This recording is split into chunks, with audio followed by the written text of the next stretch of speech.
합니다. 신약성경 239쪽, 신약성경 239쪽, 로마서 1장 17절 한 절 말씀.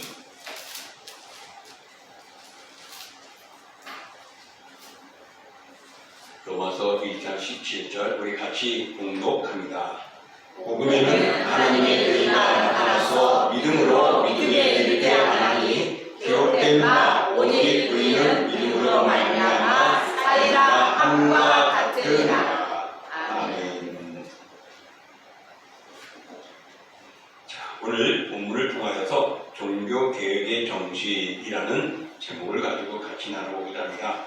아마 오늘 이 본문의 말씀을 곳곳마다 많이 인용할 겁니다. 왜냐하면 바로 이 종교개혁의 시작에 감동을 준 것이 바로 이 말씀이기 때문에 그렇습니다.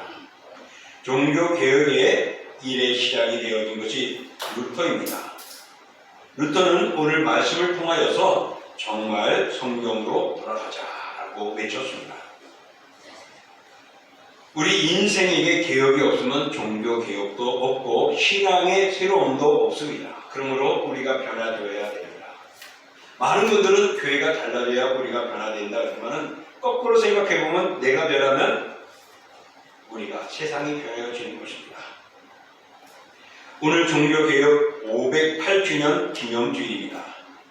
중세 당시 기독교가 부패했고 지나치게 제도화되어졌습니다.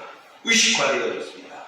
신실한 하나님의 말씀의 그 아름다운 내용보다는 어떤 틀에 맞춰가지고 잘했느냐 못했냐 옳으냐 그르냐 정상이냐 비정상이냐를 잣대로 재고 있는 그런 제도가 되어 있어서 생명력이 잃어버렸습니다. 그래서 1517년 10월 31일 루터가 그가 공부하고 강의를 했던 비텐베르그 대학 정문에다가 95개 조항의 내용을 게시해 놓습니다. 그것이 무엇이냐면은 지금 우리 교회가 잘못되어 가고 있는 내용들이라고 하면서 속 쫙 썼습니다. 그래서 이 내용을 가지고 우리가 한번 같이 토론을 하면서 무엇이 온전한 것인가를 함께 생각해보고 하나님의 뜻에 함께 가자고 외쳤던 것입니다. 바로 그것이 1517년 10월 31일 지금의 508년 전의 일입니다. 종교개혁은 두 가지 중요한 명제를 가지고 있습니다. 하나는 성경으로 돌아가자. 또 하나는 교회는 항상 개혁되어져야 한다라는 것입니다. 그래서 종교개혁의 원리는 성경으로 돌아가는 것입니다. 그리고 방법은 교회는 항상 개혁되어져야 한다. 1년에 성탄절이 있는 것처럼 1년에 추수감사절이 있는 것처럼 1년에 한 번 정도씩만 개혁되어지는 것이 아니라 항상 늘 개혁되어져야 된다. 무엇으로? 성경으로 말입니다. 중요한 것은 루터로 하여금 종교개혁의 횃불을 들도록 하였던 것은 바로 오늘 우리가 읽었던 로마서 1장 17절의 말씀이었습니다. 왜 그러냐?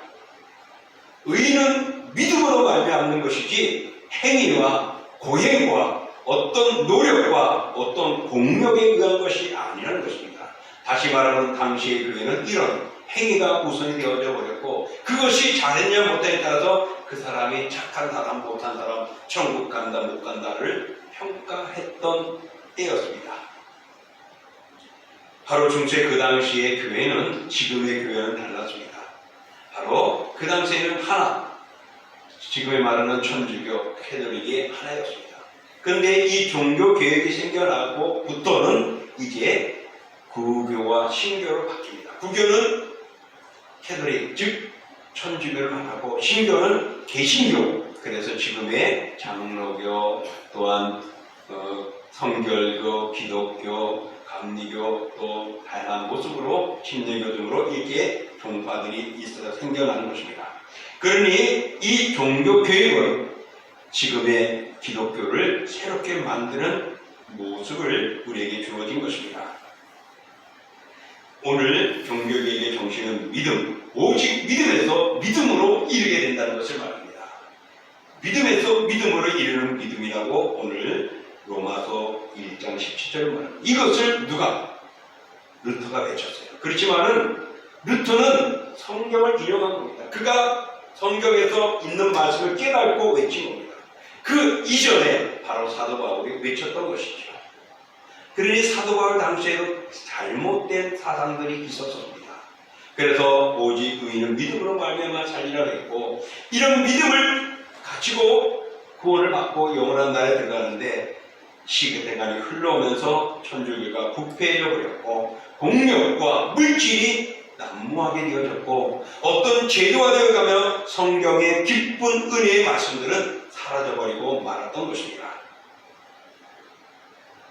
그래서 하나님의 의를 믿는 믿음이 중요하다고 말합니다. 이 의는 바로 예수 그리스도이십니다. 예수 그리스도는 다른 말로 복음이라고 말합니다. 복음에는 하나님의 의가 나타난다고 말했습니다. 그 의는 하나님 보내신 예수 그리스도를 믿는 자에게 모든 죄에서 용서함을 받게 되는 것을 말씀하고 있습니다. 즉 의롭게 칭함을 받는 것이 예수님을 말하는 것입니다. 그런데 그 예수를 믿는 믿음도 중요하겠지만은 그들은 돈을 이용하고 또한 선을 행하고 어떤 제도에 흔들리지 않고 바르게 나가는 것으로도 구원의 조건을 제시했던 것입니다. 그래서 갈수록 점점 와전화되어지고 잘못된 길을 가게 되어진 것이죠. 그래서 루터는 95개 조항을 통하여서 이런 것 때문에 우리 교회가 잘못되어 가고 있다. 다시금 성경으로 돌아가야 한다. 날마다 우리 교회는 개혁되어져야 한다고 외쳤던 것입니다. 그래서 이런 복음의 성경의 빛이 당시 로마에 있던 루터를 살리고 루터를 통하여 로마가 개혁되어 가고 점차적으로는 독일과 구라파와 세계를 살리게 되어지는 은총의 역사가 일어나게 된 것이 종교개혁의 취지입니다. 그러니 종교개혁은 그냥 하나의 우리 업적을 나타내는 것이 아니라 말씀 속으로 하나님의 말씀 속으로 다시금 우리가 무장되고 그 안에 있어야 한다는 것입니다. 그러므로 사랑하는 성도 여러분, 우리 교회가 말씀으로 바르게 가고 있는지 아니면은 제도화된 형식에서 교회가 이끌려가는지를 판단하면서 말씀으로 돌아가야 합니다. 또 내가 바르게 살아가고 있는지 아니면은 어떤 전통과 교회에서 가르치는 어떤 행위에만 우리가 집중하고 있는지를 돌아봐야 합니다. 그래서 말씀으로 돌아가야 합니다. 말씀으로 돌아가는 방법은 두 가지입니다. 말씀을 읽고 묵상하는 겁니다. 말씀을 읽고 묵상하여서 삶에 실천하는 것이 바로 말씀으로 돌아가는 것입니다. 그런데 예수 그리스도 이후로 1000년이 지나가기까지 캐톨릭은 그런 일에서 점점 성경부터 멀어졌던 것입니다. 그래서 성경으로 돌아가자. 그래서 다시금 죄악에 빠져있던 교회를 성경으로 이끄는데 그 목적이 바로 종교개혁의 정신이고 하나님의 은혜입니다. 그래서 종교개혁은 오직 성경, 오직 믿음, 오직 은혜, 그리고 오직 영광, 이것이 외쳤습니다. 이것이 종교개혁의 정신입니다. 자, 그러면은 우리 먼저 오직 성경에 대해서 우리가 한번 생각해 봅니다. 당시 로마 캐톨릭은 신앙과 행위와 기본을 성경에서 찾았습니다. 그런데 성경과는 다른 것들을 더 추가하고 있었습니다. 그래서 루터는 이게 다른 것이다. 성경 외에는 다른 것 없다. 우리 믿음에는 성경 외에는 다른 것 없다. 그래서 오직 성경, 라틴어로 솔라 스크립투라라고 외쳤습니다. 오늘 오직 성경이라는 것은 바로 이런 의미를 담고 있습니다. 한번 같이 읽어보겠습니다. 시작. 오직 성경. 제가 좀 많이 빠뜨려본 우리가 외쳤던 거 오직 성경, 오직 믿음, 오직 은혜였습니다. 오늘 여기에서 오직 성경은 무엇이냐 읽어봅니다. 성경은 성령의 완전한 영감된 것으로 정확무한 하나님의 말씀입니다. 이겁니다. 성경은 정확무합니다. 뭔가가 더 보충되어야 되겠고 이거는 시대상 맞지 않기 때문에 뽑아내려고 하는 것이 아니라 하나님 성령께서 완전 무결하게 기록해 주신 정확무한 말씀이라는 거예요. 그렇기 때문에 성경 하나만이 유일한 것이다. 그래서 오직 성경이라고 외쳤던 것입니다. 그럼 다른 말로 말하면 당시의 천주교는 어땠다는 것입니까? 성경 이외에 또 다른 것들을 놓았습니다. 그래서 천주교는 성경 외에 또 다른 가경 또는 외격이라고 하는 것들을 추가해서 만들었습니다. 그래서 그것도 성경과 동일하게 나아갔습니다. 이것은 다른 말로 말하면 성경을 더 보충하고 첨가시키는 행위가 되고 말았습니다.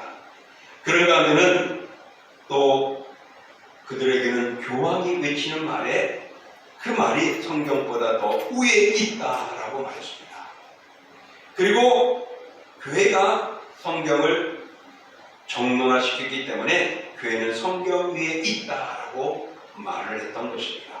그러나 여러분, 교회가 성경을 정론화했던 것은 사실이지만은 그러나 성경이 있었기 때문에 이게 하나님의 말씀이라고 받아들인 것뿐이지 그것을 어떻게 새로 만들고 한 것은 아니었거든요. 근데 천주교는 그렇게 해서 성경 위에 교회가 있고 교회 위에 교황이 있고 그래서 교황의 말 한마디가 다 달라지는 것이 되어지고 있었던 것입니다. 그래서 루터는 아니다, 잘못이다.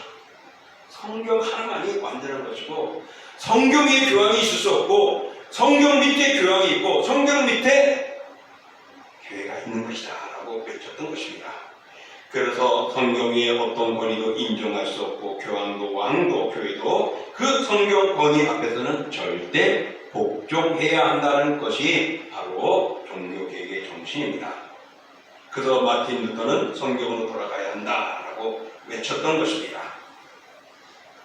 성경 외에 그 어떤 사람의 사상이나 문헌도 전통도 성경의 우리 신앙의 표준이 될 수 없습니다. 우리 신앙에는 오직 66권 성경 하나입니다. 그러므로 성경만이 정확무한 하나님의 말씀이라는 것을 기억하십시오. 시대가 바뀌었으니 달라져야 되지 않느냐. 물론 언어의 단어들이 용어들이 우리의 시대에 맞게끔 바뀌어질 수는 있어도 말씀이 바뀌어져서는 안 되고 말씀을 대신하는 또 다른 것들을 인정해서는 우리가 성경을 이탈하는 것입니다. 이것은 예수님 당시 그 이전에 하나님이 이 세상을 만드셨고 이스라엘을 선택하셨던 그 시대부터 지금까지 계속 이어지는 것입니다. 그러므로 기독교의 모든 교회나 그리스도인들의 생활 표준은 성경입니다. 그러므로 오직 성경이어야 합니다. 두 번째로 그 정신은 오직 믿음이라고 말했습니다. 성경은 이렇게 말합니다. 죄인이 의롭다함을 얻는 것도 믿음이요 하나님의 자녀가 되는 것도 믿음이고 구원을 얻는 것도 믿음이라고 말했습니다. 그래서 루터는 오직 믿음, 라틴어로는 스폴라 피데라고 외쳤습니다. 오직 믿음이라면 이 마틴 루터의 외침은 앞서 말한 대로 사도 바울이 이미 성경에 기록한 내용을 그는 발견하게 되고 그 은혜를 감동받게 되어지고 그리고 성경으로 돌아가야 한다는 것을 외쳤던 것입니다. 여러분, 믿음의 출처는 어디냐? 사람이 아니고 하나님입니다. 구원에 이르는 믿음의 대상은 누구이냐? 신부가 아니고 교황이 아니고 오직 예수 그리스도뿐입니다. 또 구원을 이루는 믿음의 내용은 무엇입니까? 인간의 공로나 또 고행이나 어떤 노력이 아니라 바로 은혜입니다. 하나님의 은혜인 것입니다. 그러므로 우리가 구원 얻기 위해서는 이제는 더 이상의 어떤 선행이 통하지 않습니다. 마리아를 숭배하는 것도 없습니다. 신부에게 고해 성사하거나 내가 고행하는 것을 돌을 닦는 그런 행위들은 이제는 구원의 조건이 될 수 없습니다. 물론 우리가 선을 베푸는 것은 성경에도 나와 있으니까 해야죠. 그러나 이 선을 베푼다는 것은요 구원받은 백성들의 사명이고 의무입니다. 그것이 구원의 조건이 될 수가 없는 것이죠. 그럼에도 불구하고 로마 캐톨릭은 당시에 거대한 성전을 짓기 위해서 면죄부를 하는 것을 통하여서 또 십자가 전쟁으로 많이 무너지고 어려워 피폐되었을 때 그것을 보완하기 위하여 면죄부를 하는 것을 통하여서 돈으로 주고받고 사기하는 일들이 일어났던 것이죠. 그러므로 여러분, 우리는 진정 다시 한번 생각해 볼 때 오직 성경, 오직 믿음뿐임을 기억하십시오. 에베소서 2장 8절에 보면 이렇게 말합니다. 너희는 그 은혜에 의하여 믿음으로 말미암아 구원을 받았나니 이것은 너에게서 난 것이 아니요 하나님의 선물이다.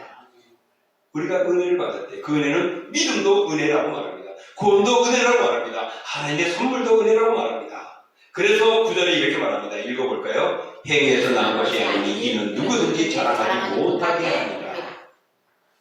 행위에서였다면요 아마 저보다 더 훌륭한 목사님이 외치는 것이 구원의 복음이 될 거예요. 더 큰 교회, 더 능력 있는 교회가 외치면 그것이 복음이 될 겁니다. 그러나 성경은 말하지 않습니다. 우리 행위가 아니다. 바로 하나님의 은혜라고 말씀하고 있는 것입니다. 그래서 우리가 믿는 믿음은 바로 하나님이 주신 것이지 우리의 행위로 된 것이 아닙니다. 은혜도 값없이 거저받은 믿음도 행위도 받지 않은 것이요 선물도 값을 내지 않고 받았다라고 말을 합니다. 구원은 행위로 받는 것이 아닙니다. 어떤 대가에 의해서 받는 것이 아니라 우리를 위해 죽으신 피 흘리신 예수 그리스도 그 보혈을 믿는 믿음을 가진 자들에게 하나님이 주신 것입니다.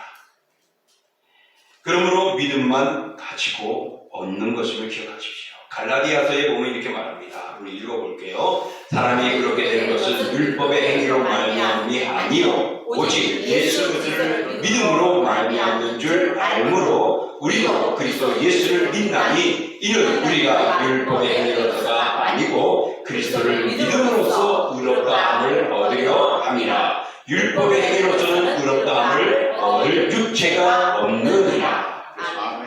오직 믿음은 예수를 믿는 믿음입니다. 나의 신념을 믿는 것이 아니고 내 계획을 믿는 것이 아니고 나의 사상을 믿는 것이 아니라 바로 예수 그리스도를 믿는 믿음만이 우리가 의롭다 하는 죄사함을 받고 천국에 들어갈 수 있는 자격을 부여받는 것입니다. 오직 예수 그리스도를 믿음으로 말미암아 의롭다함을 얻고 영생을 얻고 천국에 들어갈 수 있기를 주의 이름으로 축복합니다. 아멘. 세 번째는 오직 은혜입니다. 천주교는요 구원은 행함으로 얻는다고 주장을 합니다. 근데 루터는 그것은 비진리다, 비성경적이다 라고 외쳤습니다. 오직 하나님 주신 은혜라는 것입니다. 그래서 라틴어로는 솔라 그라티아라고 외칩니다. 예수 그리스도 안에서 죄인에게 값없이 주시는 하나님의 은총이 바로 은혜입니다. 인생이 무엇인가? 모든 사람들이 죄인이요 죄의 삭은 사망이라고 성경은 말하고 있습니다. 그래서 예수님의 비유에도 1달란트를 빚진 자를 용서해 주었는데 1달란트를 빚진 자를 용서해 주는데 그보다 못한 몇 데나르를 빚진 자를 용서 못하는 그 빚진 자의 모습을 보고 예수님이 책망을 했습니다. 내가 너 그렇게 큰 돈을 내가 탕감해 주지 않았냐? 근데 너는 그러지 못했느냐라고 말합니다. 우리는 그 탕감이라는 모습은 예수 그리스도의 보혈입니다. 우리가 이 세상에 살아가면서 그렇게 탕감을 받는 것이 내가 잘났기 때문이었을까요? 아니면 내가 똑똑했기 때문일까요? 아닙니다. 하나님의 무조건 사랑, 하나님의 은혜인 것입니다. 인생 스스로가 어떻게 할 수 있을까? 죄에서 벗어날 수 있을까? 의로울까? 할 수가 없습니다. 오직 예수 그리스도뿐입니다. 그래서 예수님께서 십자가에 죽으셨고 그 피를 통하여서 우리가 구원을 받는 백성이 되었습니다. 이것이 하나님의 은혜인 것입니다. 그래서 종교개혁의 정신에 오직 은혜입니다. 요한복음 5장 24절 읽어볼게요. 내가 진실로 너희에게 이르노니 내 말을 듣고 또 나 보내신 이를 믿는 자는 영생을 얻고 심판에 이르지 아니하나니 사망에서 생명으로 옮겨지리라. 바로 이것이 구원이고 이것이 영생을 얻는 길이라 합니다. 이 영생을 우리에게 주기 위해서 예수님은 세상 죄를 지고 갔습니다. 그래서 사도 요한에 보면은 보라 세상 죄를 지고 가는 하나님의 어린 양이로다. 그가 누구입니까? 예수 그리스도입니다. 예수 그리스도께서 이 땅에 오신 것은 무엇 때문입니까? 로마서 3장 24절 이렇게 말합니다. 읽어볼게요. 그리스도 예수 안에 있는 속량으로 말미암아 하나님의 은혜로 값없이 의롭다 하심을 얻은 자 되었으니 예수 그리스도에서 우리를 속량하기 위해서 예수님이 십자가를 주신 그것은 하나님의 은혜로 값없이 의롭게 만들기 위한 하나님의 뜻이요 계획입니다. 그러니 우리가 이런 사랑을 받았고 이런 은혜를 받았습니다. 또 에베소서 1장 7절에 보면요, 우리는 그리스도 안에서 그의 은혜의 풍성함을 따라 그의 피로 말미암아 속량 곧 죄상을 받았느니라. 예수님이 피 흘려 죽으시고 우리를 속량해 준 것이 하나님의 은혜임을 말씀하고 있습니다. 아멘. 그렇습니다. 기독교는 무엇입니까? 바로 은혜의 종교입니다. 그 때문에 세상이 말할 때 뭐 저런 거 있어, 저런 거 가지고 말하지만은 은혜 받으면요 모든 것들을 이길 수 있고 고난과 고통 속에서도 감사할 수가 있는 것입니다. 왜요? 세상을 만드신 하나님이 우리를 사랑해 주셨기 때문에, 나를 책임져 주시기 때문에 마지막 장차받을 큰 영광 천국에 들어가게 해 주시기 때문인 것입니다. 아멘. 그래서 고린도후서 9장 8절에는 하나님의 능히 모든 은혜를 너에게 넘치게 하신다라고 말했습니다. 은혜가 아니고서는 우리가 바로 설 수 없습니다. 은혜가 아니고서는 우리는 기뻐할 수 없습니다. 은혜가 아니고서는 우리는 미래를 보장받을 수가 없어요. 하나님이 주신 은혜를 통하여서 되어진 것입니다. 사도 바울은 이렇게 말했죠. 내가 나 된 것은 하나님의 은혜로다라고 말을 했습니다. 우리가 예수를 믿게 된 것도 하나님의 은혜입니다. 구원받은 것도 하나님의 은혜입니다. 천국에 들어갈 수 있는 것도 하나님의 은혜입니다. 아멘. 그래서 우리가 앞서 읽은 대로 에베소서 2장 8절 너희는 그 은혜에 대하여 믿음으로 말미암아 구원을 받았나니 이것이 너에게서 난 것이 아니요 하나님의 선물이다. 하나님의 은혜의 선물을 우리에게 주셨습니다. 돈 주고 산 건 아닙니다. 내가 노력했는데요. 내가 교회에다 얼마나 헌신했는데요. 내 재산을 얼마나 바쳤는데요. 그거는 은혜 받았기 때문에 한 거예요. 성령이 감동 줬기 때문에 한 것입니다. 그 이전에 하나님은 우리를 구원의 선물로 은혜롭게 우리에게 주신 것입니다. 그러므로 사랑하는 성도 여러분, 천국에 가게 되는 것 하나님의 은혜입니다. 인간의 선행이나 인간의 고행의 대가로 얻어지는 것은 결코 아닙니다. 오직 값없이 선물로 주신 하나님의 은혜입니다. 이를 깨닫게 다시금 우리는 말씀으로 돌아가야 합니다. 이것이 종교 개혁의 정신입니다. 오직 성경, 오직 믿음, 오직 은혜가 아닙니다. 종교 개혁은 앞서 말한 대로 1517년 10월 31일 종교 개혁이 일어나기 시작했습니다. 그러면 그때만이 종교 개혁이 필요했을까요?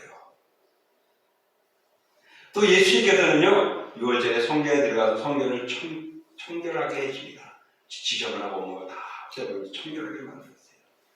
그래서 어떻게 보면은 그동안에 그들의 습관화됐던 성전이 얼마나 엉망이었는가. 하나님께 제사 드리고 영광 드려야 그것이 장사 소굴이 되었다고, 도둑의 소굴이 됐다 다 청결했어요. 그러면 그 당시 예수님 당시에만 지저분했고 성전을 청결하는 것만이 유해했냐? 아닙니다. 지금 이 시대도 우리의 교회가, 우리의 기독교가, 내 믿음의 신앙이 얼마나 청결하고 말씀에 바로 서 있는가를 돌아봐야 합니다. 그래서 오늘날도 교회는 개혁되어야 됩니다. 오늘날 교회 개혁을 제도나 프로그램이나 어떤 행사를 통하여서 개혁되고 달라지는 것 아닙니다. 바로 말씀으로 돌아서야 되는 것이고 믿음에 바로 서 있어야 되는 것이고 이것이 하나님의 은혜라고 하나님께 영광을 돌리는 것이 되어야 할 줄 믿습니다.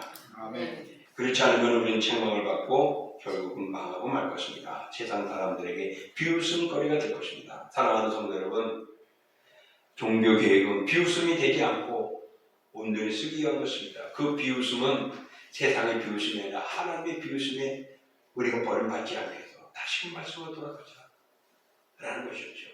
그 당시에는 그들이 라틴어로 쓴 성경을 일반 대중은 알 수가 없었습니다. 그래서 천주교 신부들만이 라틴어로 설교하고 라틴어 용어를 쓰면서 사람들을 무시하고 막 오게 하고 성경을 읽는 사람들을 감옥에 갇히게 됐어요. 근데 마틴 루터가 성경을 알고 나니까 아니었거든요. 그러니 얼마나 성경에 잘못 복귀했고 오만하고 신부들과 그들이 잘못되는 걸 알고서는 루터가 종교개혁을 한 것이 뭐냐면은 성경을 독일어로 번역을 했습니다.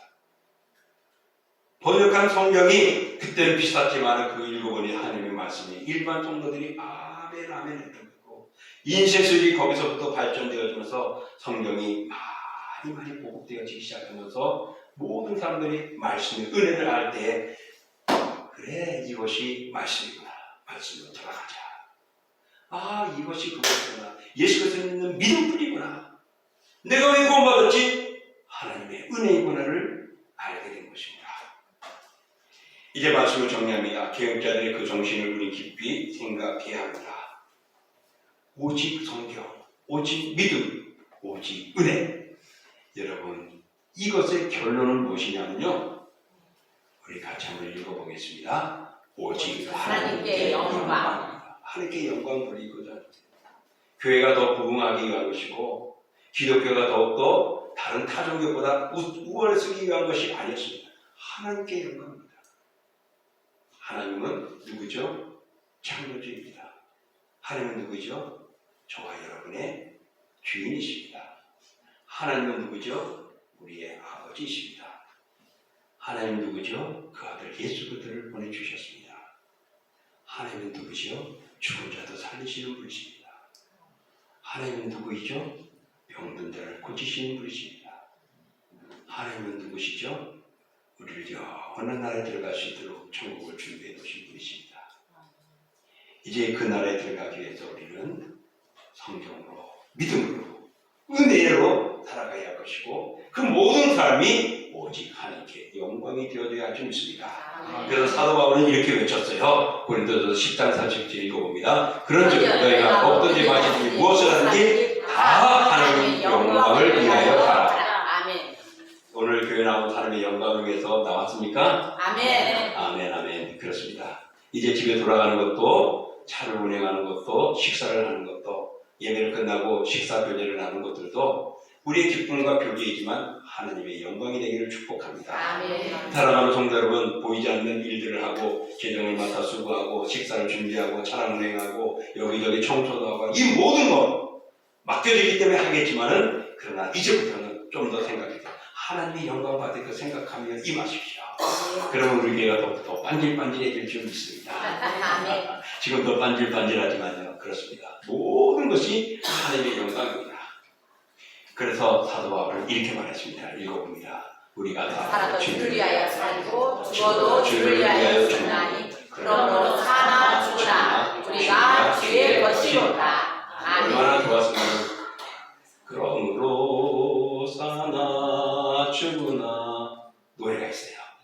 찬양이 있어요. 이거 우리 한번 불렀으면 좋겠어요. 우리 찬양 준비하신 분이 잘해서 한번 정말 우리 사나 죽으나 주를 위한 것. 이것이 뭐죠? 영광입니다. 하나님의 영광입니다. 그러므로 종교개혁주의를 맞이하여서 늘 나를 말씀으로 성경으로 돌아가자. 믿음으로 살아가자. 나의 나 된 것은 하나님의 은혜로 고백할 수 있어서 하나님께 영광이 되기를 주의 이름으로 축원합니다. 아멘. 오늘 말씀을 생각하며 우리 함께 기도하겠습니다. 영광으로 부르신 거예요.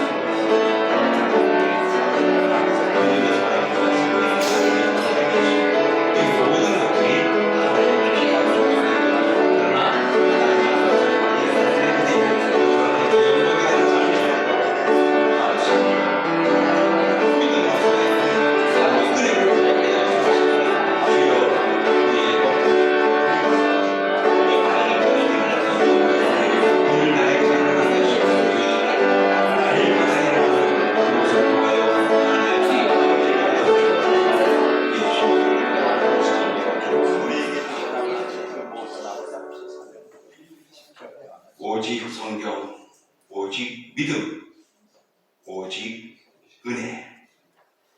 바로 이것은 사람이 만들고 사람이 계획하고 사람이 만든 제도나 인간이 외쳤던 것이 아니라 성경에 있었던 것들을 알게 되었습니다. 그래서 종교개혁은 성경으로 돌아가는 것이고, 종교개혁은 날마다 성경 안에서 바르게 설 수 있는 개혁하는 것입니다. 이것이 하나님의 영광입니다. 그래서 종교개혁을 통하여서 말씀으로 들어가고 또한 믿음의 삶을 살게 하고 하나님의 은혜를 깨달을 뿐만 아니라 하나님의 영광이 되어지기를 변화되어지는 것이 바로 종교개혁의 의미입니다. 주여, 우리가 날마다 말씀을 들어가고 하나님의 영광이 되게 하여 살아가는 종교개혁주의자들이 되게 하여 주시고, 종교개혁을 통하여서 얻었으니 날마다 개혁하는 우리 교회와 우리 성도들과 우리 기독교가 되게 허락해 주옵소서. 예수님의 이름으로 감사하며 기도하옵나이다. 아멘. 우리 같이 일어나서 찬양합니다.